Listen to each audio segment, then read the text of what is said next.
What's up, everybody? It's time for another Talking Comics with me, Right Agenda. Now that Turtles 300 milestone issue is passed, we get to look for the next milestone issue, which will be Amazing Spider-Man 1000, coming out September 16th, 2026. And I thought, doing a lead up to Spider-Man 1000, I will do a video about every 100 issue of Spider-Man. So this first issue will be Spider-Man 100. Next issue will be 200. We'll do a video for issue 300, 400, 500, 600, 700, 800, 900, leading up to 1000. So we'll start with the Spider-Man 100, written by Stan Lee, illustrated by Gil Kane from September, interesting enough, 1971. The screenshot I showed this is obviously not the cover of Spider-Man 100, but this is actually the only 100 issue of Spider-Man I do not own. I do not own 100, but I have it reprinted in two different areas. This is my first exposure to Spider-Man 100 was in my Spider-Man Strange Adventures. This is a trade paperback from 1996. So I've been aware of this issue. I've read it many, many times. This is kind of a classic one, and I bet you'll see why. So I actually have it reprinted in this one. It's a little bit better, a little bit more clear. I mean, weirdly enough, this one doesn't have the covers leading up to each issue. It just has the... it just leads into the next story. So we'll actually go with this one for the actual cover so everyone can see what Spider-Man 100 actually looked like.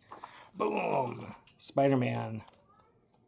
The Spider or the Man, at last. It's my 100th extravaganza issue. This is kind of almost a recap issue. So Spider-Man is kind of wanting to settle down with Gwen Stacy at the time, and he realizes that being Spider-Man is making that very difficult. Gwen Stacy also hates Spider-Man because she blames him for the death of her father, George Stacy, but we don't have to get into all that. So Spider-Man says that he has been working on a serum to get rid of his Spider-Man powers ever since he got it, and today is the day he's finally decided to give it test it on himself, and hopefully to get rid of his spider powers. I mean, considering this is issue 100 and there's 980 some, it's probably not going to go so well. But I mean, this was no one knew that coming into this issue. So he takes his serum and then he passes out and he has this weird dream. It kind of goes into a lot. It's almost like a recap. It talks about, Aunt May said that Uncle Ben died, working at the Daily Bugle, his first girlfriend, Betty Brant, going on to Gwen Stacy. Here's where her father died. And then he starts hearing a voice, and he's trying to find it, and he runs into the Vulture, and then he runs into the Lizard, and Green Goblin. So it's a dream, Dr. Octopus, bit of a dream issue / recap. It's really leading up to the final page reveal, which I think people, especially if you've watched the Spider-Man the animated adventures of Spider-Man. What is that called? I don't remember exactly. But at the end of the issue, we get the big reveal that Spider-Man's serum had the reverse effect and actually grew him 2 extra arms. So we got the 6-armed Spider-Man. Stan Lee says, "This will not be a cop-out, we promise you. Spider-Man is awake. He has 6 arms, and our tale will be continued in the next issue." That is probably the one disappointing aspect of it, is the 100 issue is actually really not anything too special. It's not like an extra-sized issue. It's your normal basic issue, and it leads into a next part. As far as my recollection goes, none of the other 100 issues are part, like the start of a storyline. Some of them may be the end of the storyline, but from what I remember, most of them are self-contained. So this one was a little different, but just really I wanted to go over 100, but just a quick recap, since the issue 101 and 102 are the end of this storyline. We meet Morbius. Spider-Man talks to his friend Kurt Connors, the Lizard. Of course, Kurt Connors just happens to have like a beach house in the Northamptons that Spider-Man's allowed to go in and work on his problem. And then we get a little bit of a background about Morbius.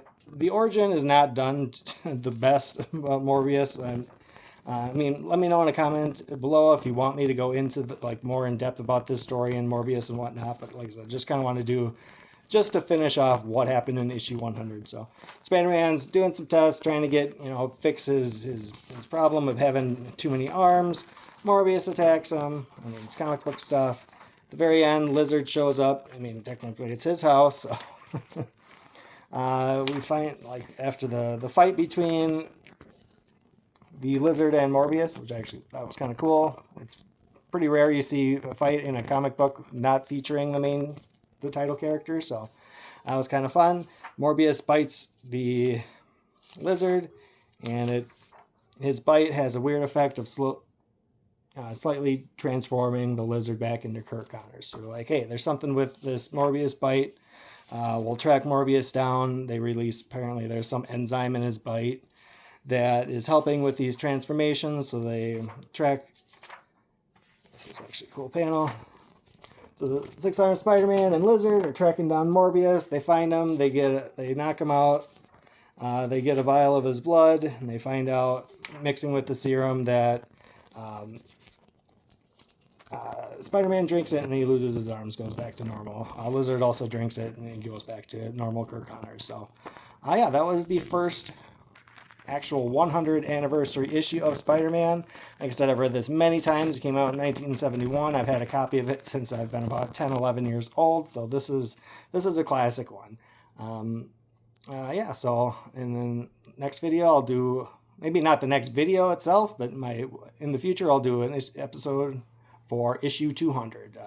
So yeah, let me know what you think. Make sure you like, comment, and subscribe. Until next time, I'm done with this conversation.